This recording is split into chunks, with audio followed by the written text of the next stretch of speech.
Hello friends, welcome back to Grow With All. So friends, as you know, we have started our series about history of English literature. आणि आपण मागच्या introduction व्हिडिओमध्ये सर्व गोष्टी बघितल्या की काय काय आपण ह्या टाईमलाईननुसार बघणार आहोत. आणि as a literature student we cannot skip this topic. आणि आपल्याला हा टॉपिक मॉडरेटरीच आहे आणि हे करणं भाग असतं history of English literature. So त्यातीलच जो फर्स्ट पॉईंट आहे ओल्ड इंग्लिश लिटरेचरबद्दल आज आपण इथे डिस्कशन करणार आहोत. ओल्ड इंग्लिश लिटरेचर अर्थात त्यालाच आपण अँग्लो सॅक्सन इरा पण म्हणून ओळखतो. ठीक आहे ना, की ओल्ड इंग्लिश लिटरेचर, त्यानंतर मिडल इंग्लिश लिटरेचर येईल. त्यानंतर मग मात्र महत्त्वाचा जो पार्ट आहे तो म्हणजे रेनायझा येईल. रेनायझाबद्दल पण आपण बघायचं आहे पुढं. आणि रेनायझामध्ये पण खूप सारे पार्ट्स आहेत. मग पूर्ण व्हिक्टोरियन एज असेल पुढे, किंवा त्यानंतर मग मॉडर्न, पोस्ट मॉडर्नपर्यंत सर्व गोष्टी या सिरीजमध्ये आपण कंटिन्यू करणार आहोत. आणि ही सिरीज तुम्हाला पाठोपाठ बघायची आहे. ही so series is not just about one video, it is a linked videos. म्हणजे ही प्रोसेस आहे पूर्ण, आणि जे तुम्ही फॉलो केली तर तुम्हाला तुमचं जे लिटरेचरचे स्टुडंट आहेत त्यांचं सर्वांचं हे गोष्टी क्लिअर होऊन जाईल. हा जो हिस्ट्री ऑफ इंग्लिश लिटरेचर जो टॉपिक आहे तो पूर्ण इथं क्लिअर झालेला त्यांना दिसेल. सो आपण चालू करूया ओल्ड इंग्लिश लिटरेचरमधील अँग्लो सॅक्सन इरा. म्हणजे हे ब्रिटन कसं ह्याचं नाव होतं ब्रिटनचं, त्यानंतर मग हे इंग्लंड नाव कसं पडलं, या सर्व गोष्टीचं स्टडी आज इथे आपण करणार आहे. कारण कोणताही गोष्ट ॲज आता लँग्वेज म्हटल्यानंतर तर खूप प्रभाव, हिस्टॉरिकल बॅकग्राऊंडचा प्रभाव खूप पडत असतो आपल्या लँग्वेजवरती. आणि same thing with English. Okay, so आपण ते पण बघायचं की कशा पद्धतीने जे हिस्टॉरिकल गोष्टी झाल्या आणि त्याचा प्रभाव कशा पद्धतीनं इंग्लिशवरती पडत गेला ते पण आपण बघूया. सो आपण अँगल सॅक्सन्स या आपल्या एराबद्दल स्टार्ट करूया. इथे बघा, तर हे अँग्लो सॅक्सनमध्ये जे कॅल्ट्स होते, जे की ब्रिटनचे मूळ निवासी मानले जातात, ज्यांना ब्रायटन्स पण म्हणलं जातं. केल्ट्स ही सुद्धा एक ट्राईब आहे, आणि जी सुद्धा म्हणजे मूळ निवासी असं एक्झॅक्ट तर म्हणता येणार नाही, कारण ती सुद्धा ब्रिटनमध्ये खूप पूर्वी आली होती. पण ते खूप वर्षांपासून तिथे राहत असल्यामुळे त्यांना कॅल्ट्सलाच मूळ निवासी ब्रिटनचे मानलं जातं, ज्यांनाच ब्रायटन्स म्हणलं जायचं. आणि हे बघा, हे ब्रायटन्स यांच्याच नावावरून इथं ब्रिटन असं नाव पडलेलं आपल्याला दिसतंय. आणि मग काय झालं की कॅल्ट्स जे तिथं राहत होती, ही मूळ निवासींची ही जमात होती, तिथंच ते रूल वगैरे करायचे. त्यानंतर मग सगळ्यात प्रथम ब्रिटनवरती आले कोणी राज्य करण्यासाठी? ब्रिटनवरती प्रथम कोण आले तर रोमन्स आले. हां, आणि रोमन्स काय आले तर हे रोमन्स जे होते ना, ते येताना एकटेच नाही आले, तर ते सोबत ख्रिश्चॅनिटीसुद्धा घेऊन आले. अर्थात ते धर्मप्रसार करायचे ख्रिश्चन धर्माचा. आणि खूप साऱ्या कॅल्ट्सनी, अर्थात ब्रायटन्स हे जे होते यांनी बऱ्यापैकी लोकांनी इथल्या ख्रिश्चॅनिटीमध्ये कन्वर्ट केलेलं होतं, आणि तो धर्म स्वीकारलेला होता, आणि ते रिलिजियस देखील झालेले होते. सोबत हे रोमन्स काय करायचे तर त्यांनी ऑफिशियल लँग्वेज, लॅटिन लँग्वेजला ऑफिशियल बनवून टाकलेलं होतं त्यांच्या तिथील म्हणजे ब्रिटनच्या सर्व व्यवहारासाठी. पण एक महत्त्वाची गोष्ट अशी की त्या काळी खूप जास्त पिग्सचे अटॅक व्हायचे. पिग्स देखील ही एक जमात आहे, जंगली जमात होती, आणि खूप प्रचंड प्रमाणावरती ही ब्रिटनवरती हल्ला करायची त्यावेळेला. मग काय केलं, हे जे रोमन्स होते ना, तर ह्यांच्या राज्यांनी एक वॉल बनवली होती, आणि त्या वॉलला काय नाव दिलं होतं तर होनरस. हा रोमचा ज्यावेळेला राजा होता त्यावेळेला काय झालं की रोमवरती खूप जास्त अटॅक झाला, आणि रोमवरती अटॅक झाल्यामुळे रोमन्स हे जे होते त्यांना आता ब्रिटन सोडणं भाग पडलं, कारण त्यांचं जे मूळ स्थान होतं, त्यांचा जो मूळ देश होता, तिथे आता अटॅक होत होते. आणि त्यामुळेच रोमन्सनी आता इथून ब्रिटनला टाटा बाय बाय करायचं ठरवलं, आणि ते ब्रिटन सोडून मग निघून गेले. मग आता एकटे पडले कोण तर कॅल्ट्स हे एकटे पडले. आणि हे जे पिग्स होते हे अटॅक तर सतत ह्यांचे अटॅक ब्रिटनवरती चालूच होते. त्यामुळे काय झालं, हे जे कॅल्ट्स आहेत यांनी नॉर्दर्न साईडला, म्हणजे नॉर्थच्या साईडला ज्या जमाती होत्या अँगल सॅक्सन्स अँड ज्यूट्स, यांची मदत मागितली. बघा, एक मिनिट दाखवते मी. मग बघा, या अँगल्स, सॅक्सन्स आणि ज्यूट्स या जमाती होत्या, ॲक्च्युली या जर्मन ट्राईब्स होत्या, ज्या उत्तर जर्मनीमधून आलेल्या होत्या. पण हे उत्तर जर्मनी अर्थात आत्ताचं जर्मनी नव्हे बरं का, अर्थात आपण बघितलं तर ते रशियाच्या साईडने होईल. हां, मग या रशियाच्या साईडहून या ट्राईब्स आल्या होत्या, आणि यामधील ही अँगल्स ही जी ट्राईब आहे तर ती प्रचंड प्रमाणात अशी शक्तिशाली होती. या तिघांमध्ये सॅक्सन्स पण होते, पण जर बघितलं तर अँगल्स. आणि तर आता बघा, ज्यावेळेला कॅल्ट्स आणि रोमन्स होते ना, तर त्यावेळेला ब्रिटन्स आपण बघितलं, ब्रिटन नाव कसं पडलं ब्रायटन्स. मग हे इंग्लंड नाव कसं पडलं तर अँगल्स लँड, म्हणजे अँगल्स तिथे राहायचे, आणि अँगल्स लँड म्हणून हे इंग्लंड असं नाव पडलेलं तिथं आपल्याला दिसतंय. यांनी काय केलं, यांनी मदत तर केली, पिग्सचे अटॅक वगैरे सर्व थांबले, कॅट्सची मदत केली. पण त्यांनी काय नंतर केलं की कॅट्सनाच आता बाजूला घालवलं आणि ते स्वतःच तिथं राज्य करू लागले. म्हणजे कॅट्स त्यांनी स्वतःचंच तिथं साम्राज्य निर्माण केलं.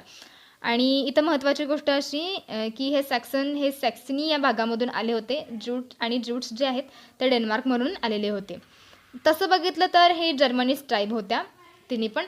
मग ज्यूट्सनी तरी जास्ती काही काळ ते तिथं नाही टिकू शकले, पण जे सॅक्सन्स आहेत आणि अँगल्स आहेत ती तिथं मात्र जास्त प्रमाणावरती जास्त दिवस टिकले.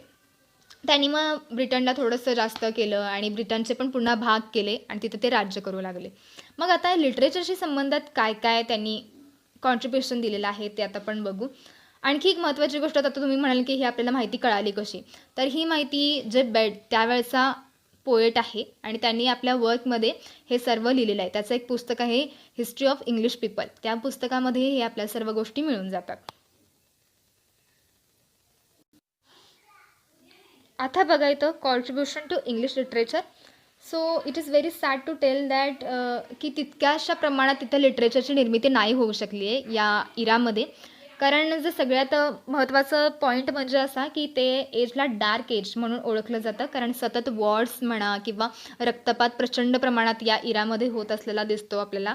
कारण जसं की आपण बघितलं की अँगल्स आले, सॅक्सन्स आले किंवा रोम्सचे अटॅक असतील किंवा ते आपण पिग्सचे बघितले. त्यासोबत एक वॅसिलिनी नावाची पण जमात होती, तीसुद्धा सतत अटॅक करायची आणि ते तर लोक खूप जास्त जंगली प्रकारचे होते आणि लोक सतत त्यांच्या मनामध्ये अशी एक भीती निर्माण असायची. त्यामुळे तितक्याशा प्रमाणात लिटरेचरची निर्मिती नाही होऊ शकलेली आहे. आणखी एक महत्त्वाची गोष्ट, तर तिथले लोक शक्यतो ओरली ट्रान्समिशनवरती बिलीव्ह करायचे, म्हणजे गोष्टी सांगायचे. पण असं मानलं जातं मित्रांनो की ते प्रचंड सुंदर प्रमाणात गोष्टी सांगायचे. तसेच नो सायंटिफिकली ॲडव्हान्सेस, त्यावेळेला काही सायन्स नावाचा काही प्रकारच नव्हता. तसेच लॅक ऑफ प्रिंटिंग प्रेस, हा सगळ्यात मुख्य असा पॉईंट म्हणता येईल की प्रिंटिंग प्रेसचा शोध नसल्यामुळे तितक्याशा प्रमाणात जरी लिटरेचर लिहिलं गेलं असलं तरी पण ते सेव्ह नाही होऊ शकलं. जरी लिटरेचर लिहिलं गेलं असं नाही की काहीच नाही लिहिलं गेलं मॅन्युस्क्रिप्टमध्ये शक्यतो ते लिहिलं जायचं. खूप मॅन्युस्क्रिप्ट्स आहेत, त्यातील 4 महत्त्वाच्या मॅन्युस्क्रिप्ट्स आहेत ज्या आपण पुढे बघणारच आहोत. ठीक, जर त्यांच्या वर्क्सबद्दल बोलायचं झालं तर सगळ्यात oldest work of old English literature इरामधील जे सर्वात ओल्डेस्ट वर्क, ओल्ड इंग्लिश लिटरेचरमधील सर्वात ओल्डेस्ट म्हटल्यानंतर पूर्ण इंग्लिश लिटरेचरमधील सर्वात ओल्डेस्ट असं म्हणता येईल. तर ते कोणतं, तर ते म्हणजे वेडसेट. ही देखील एक पोयम आहे आणि फ्रेंड्स ही आपल्याला मिळाली तर आहे, पण ही खूप अशा तुकड्यांच्या स्वरूपात आपल्याला ती मिळालेली आहे, म्हणजे तिचं खूप सारे पार्ट्स त्यातील मिसिंग आहेत. सगळ्यात महत्त्वाचं जे वर्क आहे ते म्हणजे बिओवुल्फ ही पोयम. बिओवुल्फ सगळ्यात महत्त्वाची पोयम आहे ओल्ड इंग्लिश लिटरेचरमधील, कारण हे एकमेव असं वर्क आहे की जे पूर्ण स्वरूपात आपल्याला मिळाले आणि ही जवळपास 3000च्या पण जास्त लाईनमध्ये ही लिहिली गेलेली पोयम आहे.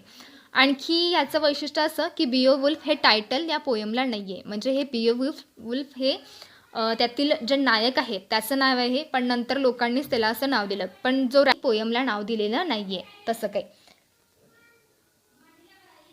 कारण त्यावेळचे जे रायटर्स होते त्यातील एक गोष्ट महत्त्वाची अशी की बिओवुल्फ म्हणा किंवा वेडसेट, त्यांचं जे इवन रायटर्सची नावं पण आपल्याला माहिती नाहीत, कारण त्यावेळेला जे रायटर होते ते आपल्या वर्क्सच्या खाली त्यांचं नाव टाकायचं नाही, त्यामुळे बऱ्यापैकी रायटर्सची नावं आपल्याला समजली देखील नाही. आणखी एक महत्त्वाचं तर ते म्हणजे बॅटल ऑफ मॅल्डोन असेल किंवा डिओर, अशा वर्क आपल्याला मिळाले आहेत. असं नाही की फक्त पोयम्सच लिहायचे, प्रोज पण लिहायचे, पण प्रोजमध्ये शक्यतो आपल्याला बायबल किंवा ख्रिश्चनिटीचं प्रमाण जास्ती प्रमाणात दिसतं. पोएम्समध्ये पण आहे, पोएम्स पण बघितलं तर 2 प्रकारच्या पोएम्स दिसतात आपल्याला, एक तर रिलिजियस पोएम आणि दुसरा म्हणजे हिरोईक.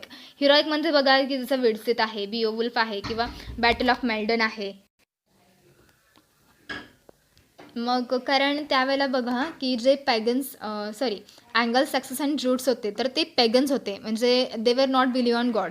पण जे दुसरे आपण बघितले की जे कॅल्ट्स होते, जेथील मूल निवासी, त्यांनी ख्रिश्चनिटी ऑलरेडी स्वीकारली होती अँगल्स येण्यापूर्वी, त्यामुळे अर्थातच ते रिलिजियस लोक होते, त्यामुळे त्यांच्या पोएम्समध्ये आपल्याला रिलिजियस वे थोडासा झळकतो. आणि बाकीचे जे पॅगन्स अर्थात अँगल्स सॅक्सन्स आणि ज्यूट्स जे होते त्यामध्ये आपल्याला हे काय तर हिरोइझम आपल्याला दिसतो. ओल्ड इंग्लिश लँग्वेज म्हणजे कशा प्रकारे बघा, जी की जर्मन लँग्वेज होती आणि आधीचे जे कॅल्ट्स लोक बोलायचे, या दोन्हीचं ज्या वेळेला मिक्सचर होऊन जी लँग्वेज टाईप बनली गेली त्यालाच आपण ओल्ड इंग्लिश लिटरेचर म्हणतो. ओल्ड इंग्लिश लँग्वेजमध्ये आपल्याला बऱ्यापैकी प्रमाणात जर्मन लँग्वेजचं एक वैशिष्ट्य दिसून येतं. म्हणजे जर्मन लँग्वेजचा प्रभाव ओल्ड इंग्लिश लिटरेचरमध्ये किंवा ओल्ड इंग्लिश लँग्वेजमध्ये आपल्याला दिसतो. कारण त्याचं हेच कारण होतं की हे जे अँगल सॅक्सन्स आले होते. ठीक आहे ना. सो आपण बघितलं की कशा पद्धतीनं त्यांचं मिक्सचर होऊन हे तयार झालं होतं. आणखी एक महत्त्वाची गोष्ट आपण इथं बघू आता ते म्हणजेच की रायटर खूप कमी प्रमाणात होते, जसं मी तुम्हाला एक्सप्लेन केलं सुद्धा याबद्दल. कारण खूप कमी लोक असे म्हणजे त्यांची नावं आपल्याला कळू शकलेली आहेत. तर ते कोणते होते बघू आपण. बघा, IMP पोएट्स किंवा ऑथर्स तर 3च मी तर घेतलेत. कॅडमॅन हा सगळ्यात महत्त्वाचा आणि हा पहिला पोएट मानला जातो. ओल्ड इंग्लिश लिटरेचरमधील सर्वात पहिला पोएट आणि ओल्ड इंग्लिश लिटरेचर अर्थातच सर्व इंग्लिश लिटरेचरमधील हा पहिला पोएट म्हणला तरी देखील काही दिक्कत त्यामध्ये ठरणार नाही. तसेच सेन विल्फ आहे आणि बीड आहेत. बीड यांच्याबद्दल आपण पहिल्यांदा देखील बघितलं. ओके. आता यातील सगळ्यात महत्त्वाचा पॉईंट तो म्हणजे 4 मॅन्युस्क्रिप्ट. म्हणजे मॅन्युस्क्रिप्टमध्ये आपण मगाशी उल्लेख देखील केला, पण ज्या 4 मॅन्युस्क्रिप्ट्स होत्या तर त्याचं नावं तरी आपण बघून घेणं, त्यांच्यावरती एक दृष्टिक्षेप टाकल्याशिवाय हे कम्प्लीटच नाही होणार. हा पॉईंट अर्थात ओल्ड इंग्लिश लिटरेचरचा तर ते बघू. सगळ्यात महत्त्वाचं पॉईंट आहे या व्हिडिओमधील. तर बघा कोणते, तर 4 मॅन्युस्क्रिप्ट्स होते ते म्हणजे एक्झेटर बुक आहे. एक्झेटर बुकमध्ये काय असायचं तर प्रोज पण आहे आणि पोएट्री देखील आहेत. पण ज्या डे टू डे लाईफमध्ये जे काही प्रॉब्लेम्स असायचे त्या पद्धतीनं आपल्याला इथं दिसतात सर्व गोष्टी. तसेच मग ज्युनियस मॅन्युस्क्रिप्ट आहे, तिथं आपल्याला थोडंसं बायबलिक किंवा ख्रिश्चॅनिटीबद्दल रिलिजियस आपल्याला पुस्तक किंवा रिलिजियस वर्क तिथं बघायला मिळतं या मॅन्युस्क्रिप्टमध्ये. आणि वर्सिली बुक जे आहे तिथं आपल्याला पोएट्री आणि त्यासोबतीनं प्रोज पण दिसतो. आणि नॉवेली कॉर्डर, तर नॉवेली कॉर्डरमध्ये आपल्याला प्रोज आणि पोएट्री दोन्ही पण दिसतात. सो हे जे मॅन्युस्क्रिप्ट होते 4 ते देखील लक्षात ठेवण्याचा प्रयत्न करा, महत्त्वाचे आहेत. यानंतर मग आता आपण फीचर्स बघू. काही महत्त्वाचे फीचर्स आहेत ते देखील आता इथं आपण जाणून घेऊया कोणत्या प्रकारचे आहेत ते. मगाशी पण आपण उल्लेख केला जसं की हिरोइझम आपल्याला पोएट्रीमध्ये दिसतो, रिलिजियस पोएट्री पण दिसतात. तसंच विजडम, जो किंग होता अल्फ्रेड किंग त्याचं बऱ्यापैकी प्रमाणात आपल्याला विजडमवरती पोएट्री बघतात. मग हा कोण होता किंग त्याच्याबद्दल आपण बघणार आहोत माहिती. तसेच क्रॉनिकल्स दिसतात, रिडल्स अर्थात मुहावरे पण आपल्याला दिसतात. आणि हे काय करायचे लोक तर हे शक्यतो ना लॅटिन पोएट्रीची कॉपी करायचे. म्हणजे जे रोमन लॅटिन लँग्वेज बोलायचे आपण बघितलं. या लोकांना इव्हन त्या काळामध्ये लिपीसुद्धा आत्मसात नव्हती. आणि लिपी शिकली कुठून तर लिपी ते रोमन्सकडून शिकले होते. रोमन ज्या मिशनऱ्या होत्या त्यांच्याकडून ह्यांनी लिपी आत्मसात करून घेतलेली होती. म्हणजे जर अँगल सॅक्सन ज्यूट्स यांना लिपी वगैरे काही हा प्रकार माहिती नव्हता. सो हे काय करायचे की ती शक्यतो ना लॅटिन पोएट्रीची कॉपी करताना आपल्याला हे दिसतात. तसंच यांच्या पोएट्रीचं वैशिष्ट्य बघितलं तर हे शक्यतो ॲलिटरेशन, मेटाफर, सिमिली, ॲडनोमॅटोपोइया असेल यासारख्या अलंकारांचा यूज करायचे आणि राईमचा यूज करायचे नाहीत. हे सगळ्यात महत्त्वाचं वैशिष्ट्य असं की हे राईमचा यूज आपल्या पोएट्रीमध्ये करायचे नाहीत. सो हे राईमचा यूज आपल्या पोएट्रीमध्ये करायचे नाहीत. त्यामुळे काय होतं की आपल्याला या पोएम्स म्हणा किंवा या गोष्टी समजायला वेळ लागतो त्यावेळेला. आणि ॲक्च्युली लँग्वेज पण खूप साऱ्या डिफरंट असल्यामुळे सध्याच्या इंग्लिशची हे समजायला खूप जास्त अवघड आहे. आता हा अल्फ्रेड द ग्रेट हा जो किंग होता ह्याचं कॉन्ट्रीब्युशन ओल्ड इंग्लिश लिटरेचरमध्ये प्रचंड प्रमाणात आहे. म्हणजे हा स्वतःसुद्धा कवी लिहायचा, विजडम पोएट्री लिहिताना हा आपल्याला दिसतो.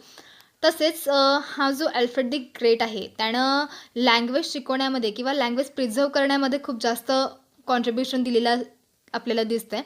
कारण ह्यानं शाळा चालू केलेल्या होत्या आणि ह्याचा अशी इच्छा होती की शाळांमध्ये या लँग्वेजमधून शिकवलं जावं किंवा ही लँग्वेज त्याच्या स्टुडंट्सना किंवा शाळामध्ये शिकवली जावी अशी त्याची इच्छा होती. आणि त्या मानानं त्यानं प्रयत्न देखील केलेले होते. सो अल्फ्रेड द ग्रेट या गोष्टीमध्ये ज्यावेळेला आपण ओल्ड इंग्लिश लिटरेचरचा अभ्यास करतो त्यावेळेला त्याचा देखील स्टडी करणं इथं महत्त्वाचं आहे. सो या गोष्टी अशाच चालू राहिल्या. आणि आता मग बघा 1066 म्हणजे 1066 AD काय झालं तर नॉर्मनचा अटॅक झाला ब्रिटनवरती. आणि हे नॉर्मन्स आले त्यावेळेला ब्रिटनचे म्हणजे हे ज्यूट्सचा किंवा ज्यूट्स तर निघून गेले होते सॉरी, हे अँगल सॅक्सनचा राजा कोण होता तर हेरॉल्ड. आणि जो नॉर्मन्स होते तर त्यांचा राजा कोण होता तर हा विल्यम फर्स्ट हा 7,000 शिपायांसोबत आला होता, 700 जहाजं घेऊन. आणि हे शक्यतो फ्रेंचमधून आले होते. आणि त्यांनी मग काय केलं की अटॅक केला ब्रिटनवरती. आणि मग हे पूर्ण जे अँगल सॅक्सन्स आहेत त्यांना पूर्ण चिरडून टाकलं. म्हणजे पूर्ण संपवलं आणि आता त्यांचं राज्य सुरू झालं विल्यम फर्स्ट याचं. शक्यतो हे लोक फ्रेंच लँग्वेज बोलायचे. लिटरेचरच्या बाबतीत हे थोडंसं प्रमाणात फायदा तर झाला, फ्रेंच लँग्वेज आल्यामुळे फ्रेंच लँग्वेजचे काही शब्द आले, पण नुकसान पण खूप प्रमाणात झालं. असं की हा जो विल्यम फर्स्ट होता तर त्यानं शाळामध्ये शिकवण्यासाठी या लँग्वेजला पूर्ण बंदी घातली. म्हणजे ओल्ड इंग्लिश लँग्वेज ही आता शाळांमध्ये शिकवण्यासाठी पूर्णतः कालेबाह्य ठरली. आणि मग फ्रेंच लँग्वेजचा यूजही लोक करू लागले. म्हणजे पूर्ण ऑफिशियल ठिकाणी सुद्धा फ्रेंच लँग्वेजच यूज करायचे. खरं जे लोकं होती सामान्य तुमच्या आमच्यासारखी जी लोकं होती त्यांना तर तरी डायरेक्टली येणार नाही, त्यामुळे ती लोकं ओल्ड इंग्लिश लिटरेचरच यूज करायचे. आणि ह्याचा जो यूज होता, म्हणजे असं नाही की यांनी शाळामध्ये शिकवणं बंद केलं म्हणून हे पूर्ण संपून गेलं लिटरेचर, ओल्ड इंग्लिश लिटरेचर. तर याचा यूज आपण बघतोय तर ते जवळपास 14व्या शतकापर्यंत याचा यूज व्हायचा. आणि नंतर मग काय झालं की ह्या सर्व गोष्टी होत्या ज्या लिटरेचर होत्या ह्या सर्व पुस्तकांना एकत्र केलं गेलं. आणि त्यानंतर मग ते फक्त जे जे पवित्र ठिकाणं असतील, म्हणजे जसं की चर्च आहे वगैरे या गोष्टींमध्येच ही रिलिजियस प्लेस असतील किंवा जी पवित्र ठिकाणं यामध्येच ही पुस्तकं ठेवली जायची. मग त्यानंतर जेव्हा रिफॉर्मेशन झालं त्यानंतर मग या सर्व गोष्टी या स्कॉलर्सच्या हाती लागल्या. मग नंतर लोकांना प्रत्येकालाच ओल्ड इंग्लिश लिटरेचरबद्दल जाणून घेण्याबद्दल उत्सुकता लागली आणि मग यातून खूप साऱ्या गोष्टी आपल्याला बाहेर आलेल्या दिसतात. तरी बऱ्यापैकी प्रमाणात खूप सारं हे वर्क प्रिझर्व होत झालेलं नाही आहे, कारण आपण बघतो की खूप सारे वर्कमधील बरेचसे पार्ट्स हे मिसिंग आहेत आणि जे की खूप सॅड आहे ॲज अ लिटरेचर स्टुडंट. मग खूप लोकांनी काय केलं की जे ओल्ड इंग्लिश लिटरेचरमधील काही महत्त्वाचे वर्क्स होते त्यांना ट्रान्सलेट देखील केलं आजच्या लँग्वेजमध्ये. तर त्यातील महत्त्वाचं आपण बघू ते म्हणजे विल्यम मॉरिसनी ट्रान्सलेट केलेलं आहे बिओवुल्फला. बिओवुल्फ आपण मगाशी बघितलं की खूप मोठी पोयम आहे आणि जी की जवळपास 3000पेक्षा पण जास्ती वर्ड्समध्ये किंवा लाईन्समध्ये लिहिली गेलेली पोयम आहे. ठीक आहे. सो आय होप तुम्हाला सर्व या गोष्टी कळाल्या असतील. काय पण महत्त्वाचे पॉईंट्स सर्व क्लिअर केलेले आहेत आणि तुम्ही देखील डीपमध्ये जाऊन ह्या गोष्टी वाचणं गरजेचं आहे. आपण महत्त्वाचे जे पॉईंट्स होते ते केले आणि इवन पण तुम्हाला जर करायचे असेल तर तुम्ही डेफिनेटली करू शकता. ठीक आहे ना. सो आपण नेक्स्ट व्हिडिओ देखील तुम्हाला फॉलो करायचे आहे आणि नेक्स्ट व्हिडिओ आपण बघणार आहोत मिडल इंग्लिश लिटरेचर, अर्थातच चार्ल्स एजबद्दल. मग चार्ल्स एज डिरेक्टली झालं का, म्हणजे अँगल्स गेल्यानंतर आणखी कोणी अटॅक केले होते का, कसं चार्ल्सचं एज निर्माण झालं किंवा चार्ल्सची लँग्वेज कशा पद्धतीनं आली आणि चार्ल्स नंतर काय झालं, मग रेनेसाँसाठी काय कोणती अशा गोष्टी निर्माण झाल्या की ज्यानं रेनेस झाला लिटरेचरमध्ये, ही आपण गोष्टी आपण बघूया. ठीक आहे. So thank you so much. तोपर्यंत stay tune with literature, keep loving literature. Thank you so much for watching this video.